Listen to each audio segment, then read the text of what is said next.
Ассаляму алейкум, хайрлах шамлар. Добрый вечер. В эфире телеканала АТР. Вы смотрите марафон «Сейф АТР. Голос Крыма». Мая Буды в эфире. В студии для вас работаю я, Гульсум Халилова. Следующие 40 минут с нашими гостями, которые подключатся к нам в эфир, мы обсудим основные новости сегодняшнего дня.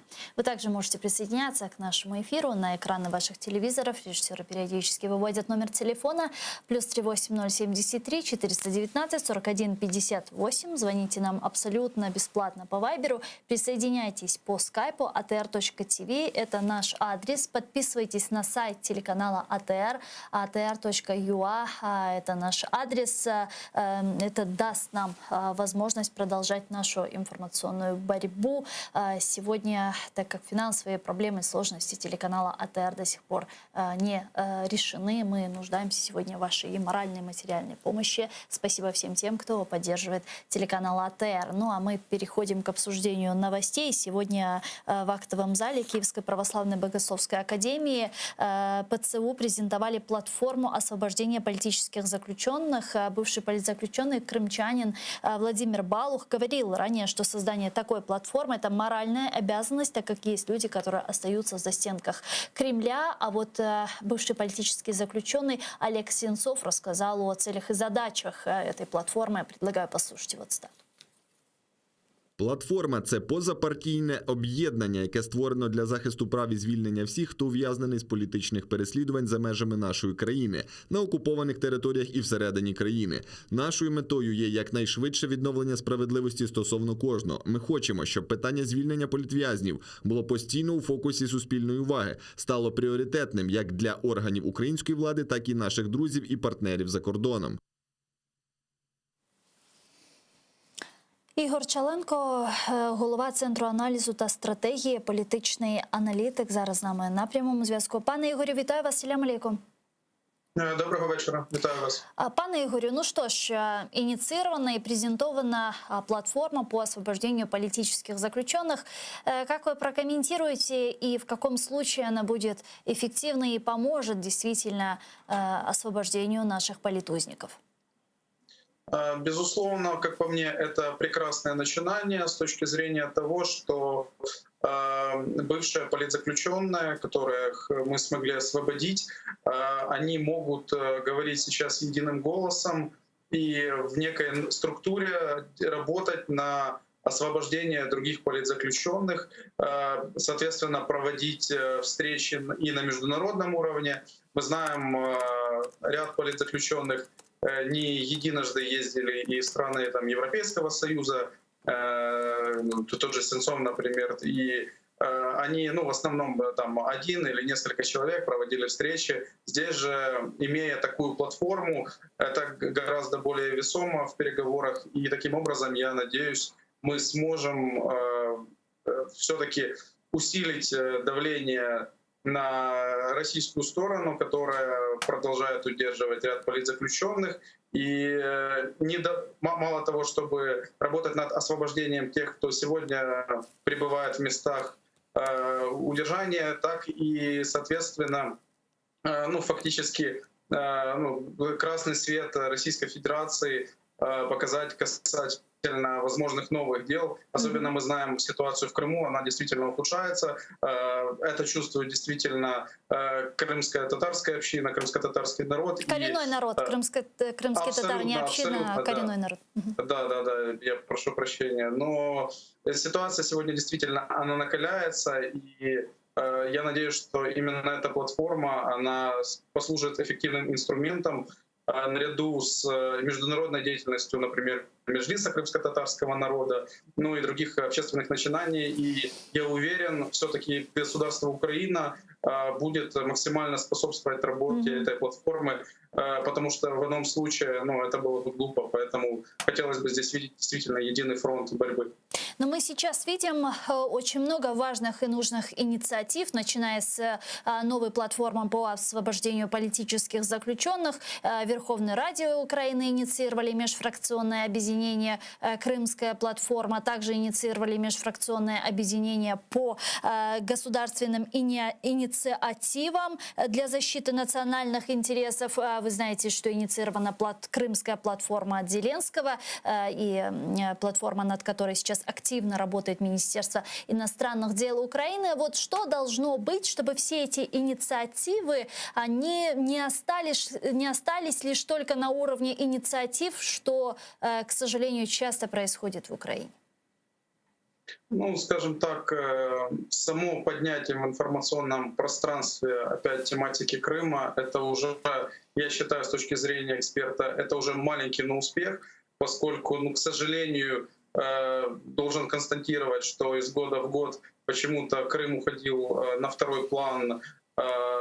Почему это происходило? Ну, есть ряд факторов, это долгая история, но тем не менее это происходило, и все-таки инициативы по типу Крымской платформы и действительно создание межфракционных депутатских объединений, они позволяют более, ну, фактически и обговаривать те проблемы, реальные проблемы, с которыми, ну, стыкаются крымчане, крымско-татарский народ, и, очевидно, ну, соответственно, бороться за их права. На самом деле тяжело говорить что-то сейчас именно про Крымскую платформу, потому что мы прекрасно понимаем, что как ее формат, так и количество участников находится в разработке до, соответственно, августа месяца, когда она должна состояться, первая встреча. Но, тем не менее, я бы хотел действительно, чтобы мы обсуждали ряд как и вопросов и по безопасности, по тем же самым политзаключенным, так и ряд гуманитарных вопросов.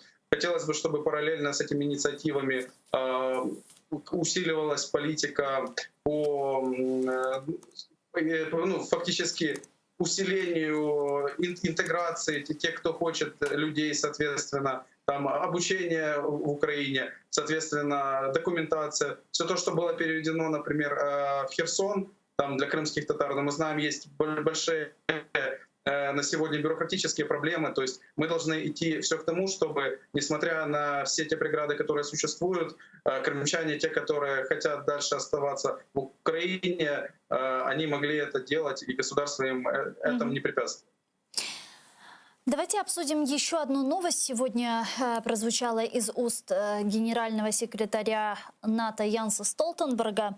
Он сказал, что потребность в Североатлантическом альянсе не изменилась, и как пример этого привел российскую аннексию Крыма в 2014 году. Давайте послушаем его цитату. Ця спроба змінити кордони за допомогою сили, як ми бачили в Криму, відбулася всього кілька років тому. Отже, потреба в НАТО не змінилася. Ми повинні продовжувати адаптуватися, щоб протистояти як старим, так і новим викликам.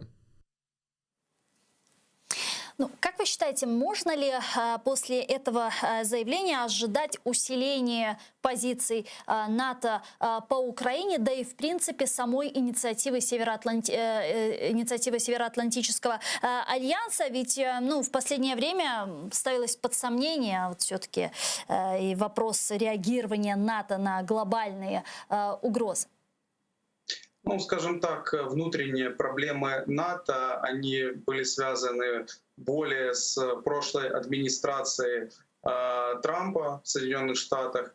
Я надеюсь, сейчас немного позиция внутри самого альянса она поменялась после прихода Байдена, но в данном случае вполне логичные слова Йенса Столтенберга, потому что все мы прекрасно знаем 5-ю статью Вашингтонского договора, где нападение на одну страну-участницу НАТО является нападением на все страны-участницы альянса. Соответственно, действительно, если бы Украина использовала свой шанс самый большой в 2008 году, когда, ну, касательно ПДЧ, то, я думаю, вполне мог быть такой вариант, действительно, что Россия, ну, она бы не делала те шаги, которые она делала в 2014 году, потому что ну, она бы не шла в прямую конфронтацию с Североатлантическим альянсом. Поэтому в данном случае очевидно, что Украине нужно в дальнейшем следовать курсом на сближение в НАТО. Прекрасно, что мы внесли этот вопрос в нашу Конституцию, но очевидно, что говорить о вступлении после того, как у нас, ну, соответственно, и аннексировали полуостров и продолжается ситуация, активные боевые действия, позиционная война на Донбассе. Соответственно, членами мы в ближайшем будущем НАТО точно не станем. Но, тем не менее, это не мешает нам усиливать сотрудничество. Мы знаем, что мы фактически, Украина сегодня находится самая ближайшая страна, не участник НАТО, по интенсификации наших отношений, по учениям и по всему, и по приведению стандартов. Пане Ігор, давайте підключимо к нашому ефіру зараз Єгора Чернова, народного депутата України Верховної Ради, голова постійної делегації України в Парламентській асамблеї НАТО. Пане Єгоре, вітаю вас. Селям алейкум. Доброго вечера. Пане Егоре, сегодня Йенс Столтенберг, генсек НАТО, сказал, что если бы Украина была бы в НАТО до аннексии Крыма, до 2014 года, то аннексии Крыма бы не произошло. Ну, может, уже пора задуматься серьезно над этим вопросом Североатлантическому альянсу, по Украине предоставить ПДЧ и так далее. Ведь наверняка там понимают, что Крым и Донбасс – это не Рубикон амбиций Путина.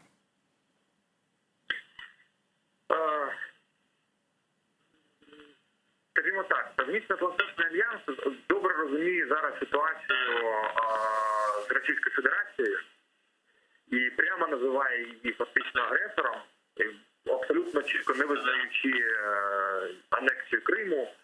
Але разом з тим у альянсу є критерії входу до приєднання до альянсу. Це фактично ПДЧ, виконання вимог, стандартів НАТО, які ми частково вже виконуємо через річні національні програми, але поки що не досягли того рівня, щоб стати повноправним членом. А чего не хватает? Чего не хватает? Помните, Петр Порошенко, экс-президент, говорил о том, что к 2020 году Украина будет соответствовать уже всем стандартам НАТО. Насколько мы все-таки уже в 2021 году приблизились к этим амбициозным заявлениям, вот если говорить в процентном соотношении? Тут дуже складно оцінювати у відсотковому відношенні, тому що насправді ми не маємо самого ПДЧ. ПДЧ – це той план реформ, який має зробити країна для того, щоб отримати членство. Ми маємо річні національні програми, які ми виконуємо щорічно і отримуємо позитивні оцінки від НАТО з виконання цих річних програм. Але разом з тим у мене, якщо буде така амбіційна ціль до 2020 року відповідати стандартам НАТО, то чому не була зроблена реформа СБУ, на якій наполягає в тому числі НАТО?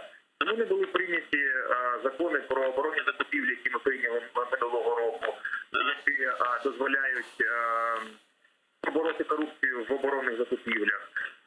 Закону про розвідку не був прийнятий. Тобто я не розумію, чому було витрачено стільки часу, були красномовні заяви, але наблизитись до НАТО ми не змогли до стандартів НАТО.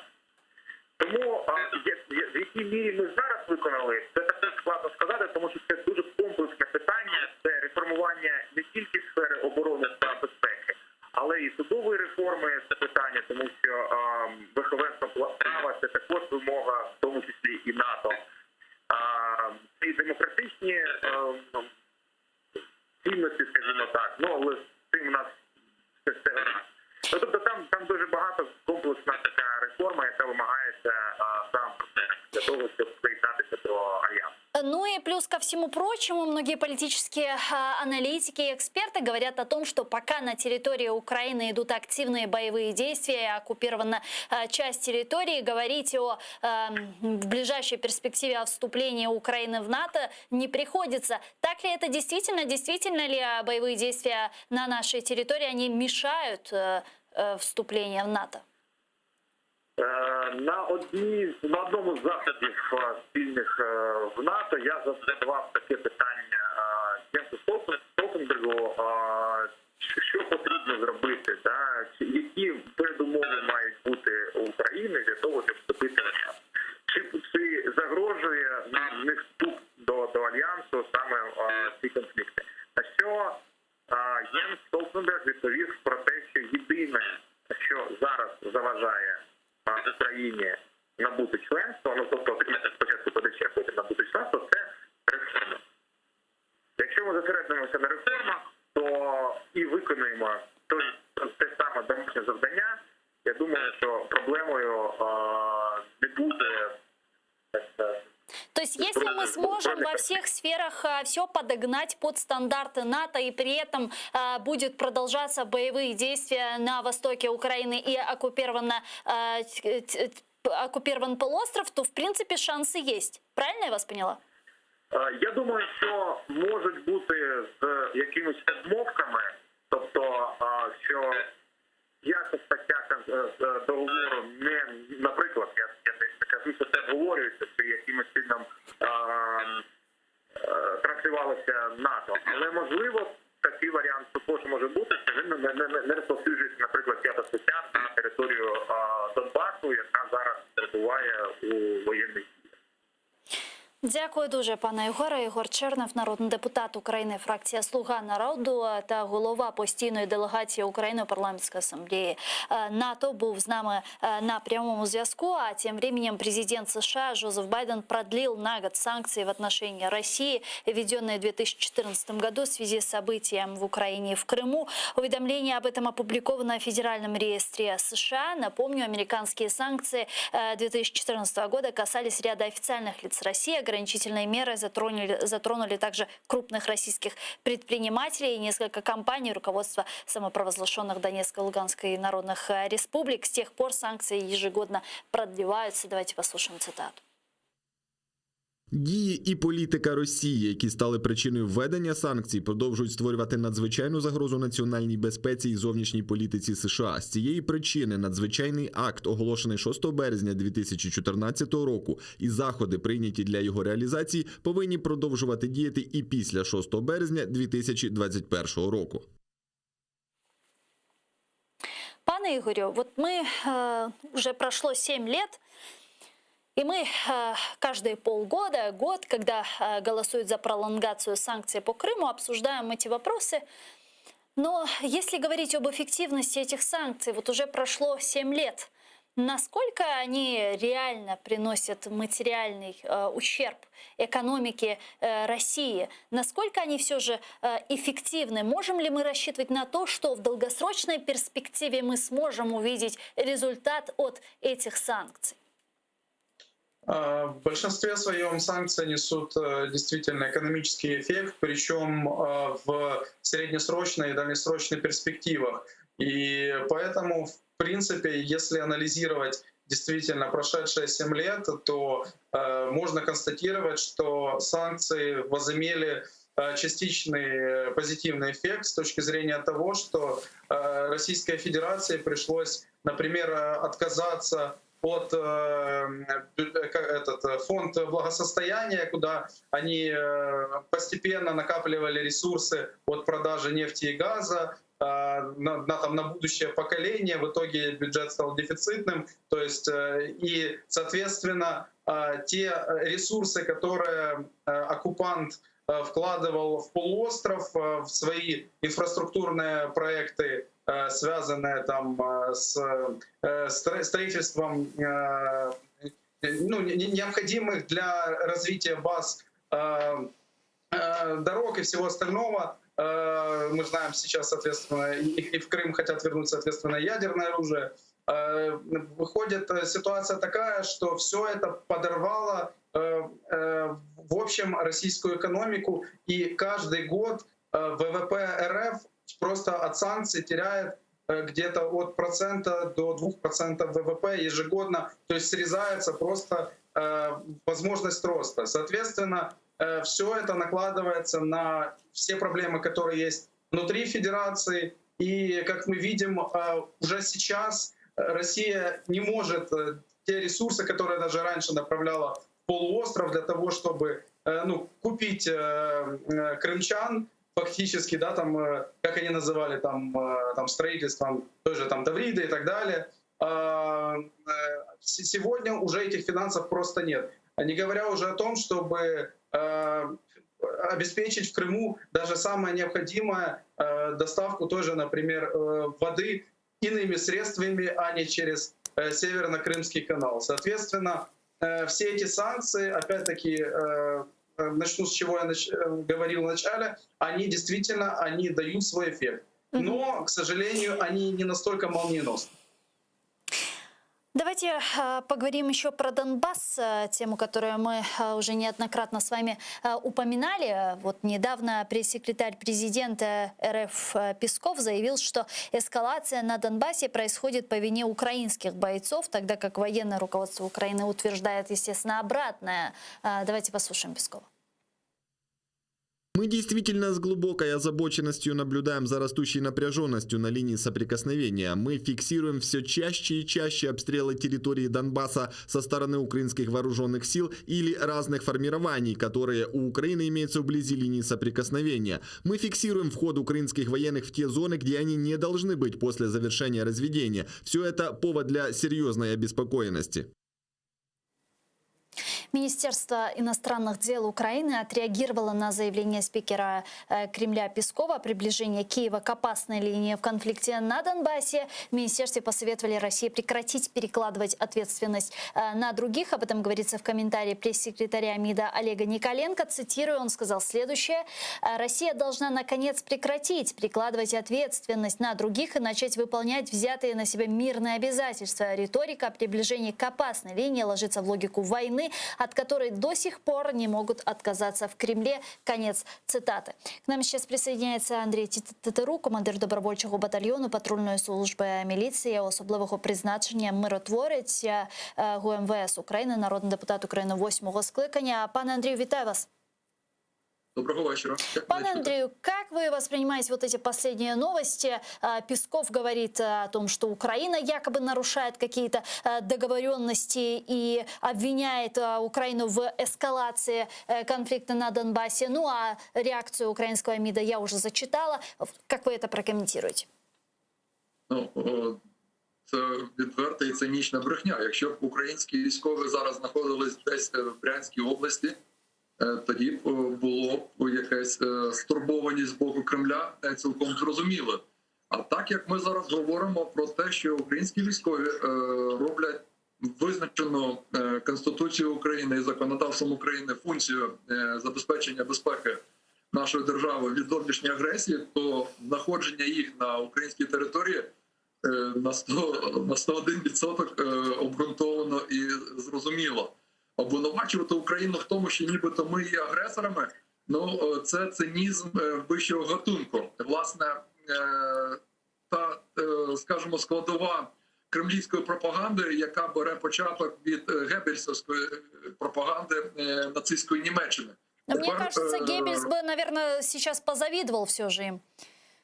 Так, навіть він був шляхетнішою людиною за оцих покидьків, які зараз сидять в Кремлі, вбивають українців, вбивають громадян інших країн по всьому світу, включаючи заборонену хімічну зброю, і при цьому намагаючись або висловлювати якусь занепокоєння, або стурбованість, і прикладаючи провину на будь-кого, але не беручи відповідальність за скоєння всіх цих жахливих злочинів на себе і на своїх посіпак підлеглих. Тому ставитись до таких заяв треба спокійною, холодною головою, розуміючи, що Україна робить правильні речі. Вона боронить український народ, боронить нашу державу від агресії російського окупанта. Друге, треба документувати всі ці речі для того, щоб притягнути знахабнілого ворога до відповідальності. Це можна зробити за допомогою міжнародного законодавства. Навіть якщо вони зараз, передбачаючи свою відповідальність саме в Міжнародному кримінальному суді в Гаазі, беруть і імплементують певне законодавство на рівні Російської Федерації, де не визнають міжнародне законодавство. Це нонсенс. Тим самим вони себе заганяють, знаєте, такі беззмістовні щурячі перегони, щоб стати просто щурячим королем.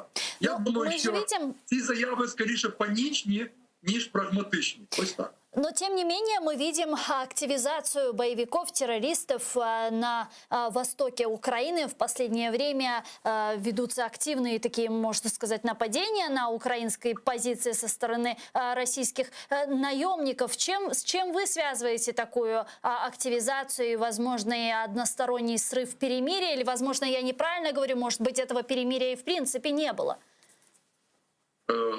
Давайте порозглянемо цю ситуацію, починаючи її з самого початку.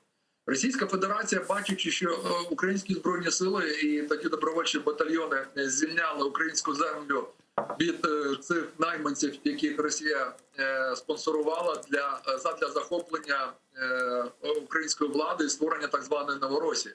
Коли вони бачили, що цей проєкт наближається до свого логічного завершення і лічені дні просто залишались до звільнення української землі, вони ввели свої збройні підрозділи.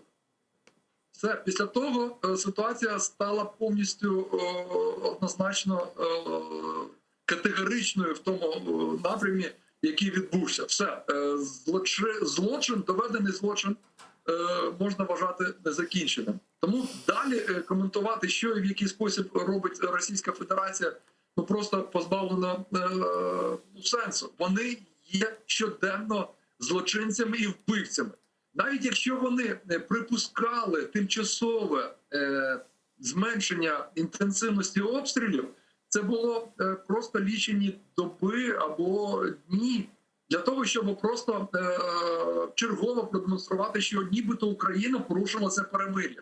Хоча насправді сама присутність російських окупаційних військ, сама фінансова, технічна, фінансова насамперед, тому що вони платять не тільки своїм збройникам, але й найманцям за те, щоб вони фігурували в якості так званого ополчення. Тобто говорити про те, що перемир'я якесь відбулось в якийсь спосіб, це просто вводити себе в оману. Насправді інструмент зовнішньої агресії включає виключно демонстрацію або застосування сили. Ось це і є справжня зовнішня політика Російської Федерації. Зеленський, сподіваючись на те, що з Путіним можна домовитись, вони йому і підіграли. Просто щоб він, бачачи цей процес підігравання, погодився на капітуляцію. Коли цього не відбулось, вони знову повернулись до демонстрації і застосування сили як основного і єдиного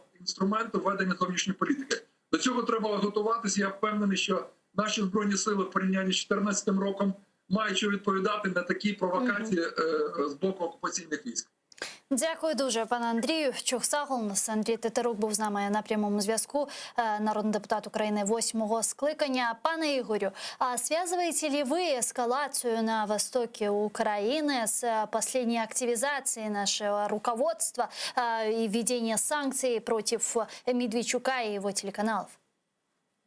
Просто связываю, а сами представители Российской Федерации фактически прямым текстом и сказали, что они боятся, соответственно, военного исхода всей этой ситуации. То есть буквально даже не было вопроса о бизнесе Медведчука, которое было там, и санкциях против него, и его супруги наложены там на втором заседании СНБО. А еще только вопрос был по Казаку и по телеканалам. Уже Российская Федерация публично настолько четкие сигналы давала, что действительно такая активизация на линии разграничения, она действительно будет. Но очевидно, что сейчас, несмотря на эту активизацию, исходя из тех данных, которые приходят, работают в основном снайперы с той стороны, соответственно, как по мне, сейчас россияне просто пытаются так припугнуть украинскую власть для того, чтобы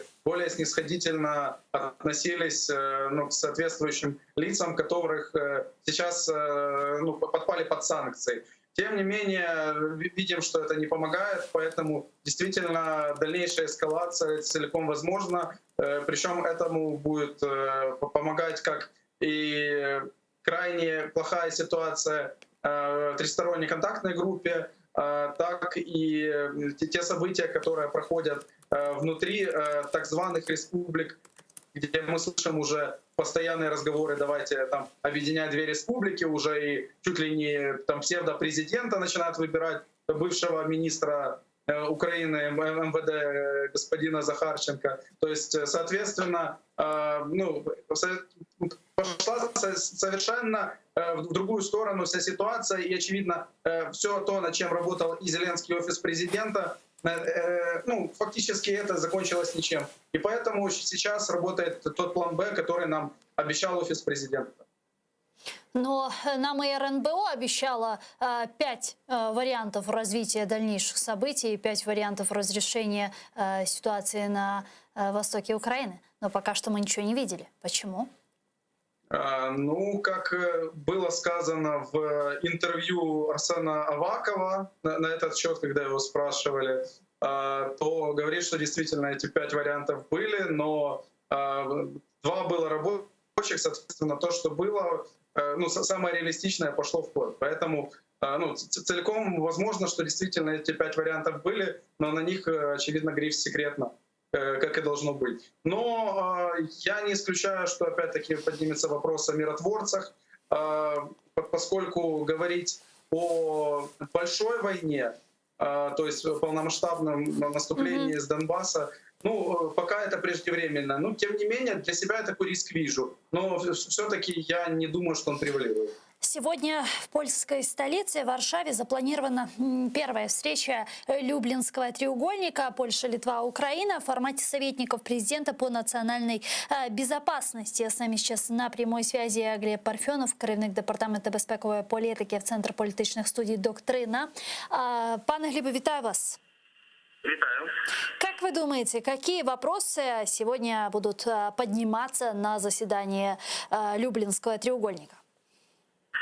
По моему мнению, сейчас данный формат заседания будет скорее, скажем так, дискуссионный, потому что советники президентов собираются в таком формате лишь первый раз, и, соответственно, будут, скорее всего, обговариваться вопросы безопасности, координированности насчет санкций против России, так как это тем странам Люблинского треугольника интересно в том плане, что общую угрозу представляет в первую очередь «Северный поток-2». Скорее всего, будут координироваться касаемо этого вопроса, также касаемо ситуации непосредственно в Беларуси, потому что там сейчас, по последним заявлениям, возможна концентрация российских военных баз, что также угрожает всем трем странам. Поэтому, скорее всего, будут рассматриваться первоначально это вопросы безопасности границ всех трех государств. Скажите, а вот если говорить про «Северный поток-2», чем страны в рамках Люблинского треугольника могут повлиять на вопрос завершения или не завершения «Северного потока-2»? Есть ли у этих 3 стран, Польши, Литвы и Украины, рычаги влияния на «Северный поток»? Скорее всего, возможно, будет проведено такое же мероприятие, как проводились до этого, но в более коллегиальном виде, когда все 3 страны будут обращаться непосредственно к Германии и к Соединенным Штатам для того, чтобы повлияли на сам процесс незавершения, скажем так, строительства данного газопровода. Сегодня стало известно, что академик Черкский, трубоукладчик, покинул немецкий порт Висмар, у причала которого он находился с конца января. Вот как вы думаете, американские санкции делают невозможным уже завершение строительства «Северный поток», или же все-таки «Газпром» всячески обойдет санкции, которые уже есть и внедрены, и достроит «Северный поток-2»? Для «Газпрома» и в целом для России это уже не вопросы прибыли, не вопросы денежные, это исключительно политический вопрос, и готовы на любые действия, лишь бы попытаться закрыть данный вопрос. Но вот сегодня датское правительство сказало, что рассчитывают на окончание постройки к сентябрю, хотя изначально говорилось о апреле. Соответственно, говорить о том, что данный газопровод будет построен в этом году, пока не приходится. Поэтому те возможные усилия, что Соединенные Штаты, что страны Люблинского треугольника, скорее всего, прикладывают достаточно. Дякую дуже, пане Глібу. Чухсагол, Глеб Парфенов, керівник департаменту безпекової політики в Центру політичних студій «Доктрина» США, був з нами на прямому зв'язку. Пане Ігорю, «Северный поток», как вы думаете, достроят ли и запустят ли уже эксплуатацию? На самом деле, я думаю, что, скорее всего, действительно его достроят и даже запустят в эксплуатацию, но те колоссальные ресурсы, которые вкладываются в этот проект, и те бюрократические ограничения, которые даже есть и на сегодняшний момент с точки зрения и ограничения на 50% наполняемости «Газпромом» газа в сторону Германии, соответственно, это просто уже экономически нецелесообразный проект. И, соответственно, чем больше Россия будет стоять на своем, и вот мы достроим, вот мы это сделаем, то есть они просто вкладывают ресурсы, на них накладывают дополнительные санкции и просто истощают тем самым, как сам «Газпром», который уже какой год находится в плачевном финансовом состоянии, так и российское государство. Россия просто играется в геополитику, а ее постепенно экономическими путями действительно ухудшает ее состояние. Та же самая абсолютно ситуация, как и с санкциями по Крыму, то, что мы с вами обсуждали ранее. Та же самая абсолютно. Я думаю, действительно, «Северный поток», он запустится, но это будет абсолютно неинтересен с экономической точки зрения проект. Дякую дуже, пане Ігорю. Чохсагл, нас Ігор Чаленко, голова Центру аналізу та стратегії, політичний аналітик, був з нами на прямому зв'язку. Ну, а я с вами вынуждена попрощаться, но оставайтесь первым крымско-татарским. Далее эфир нашего телеканала продолжает информационная программа «Заман». А после в этой студии вас уже поприветствует мой коллега Осман Пашаев в программе «Прайм» Корушкевич.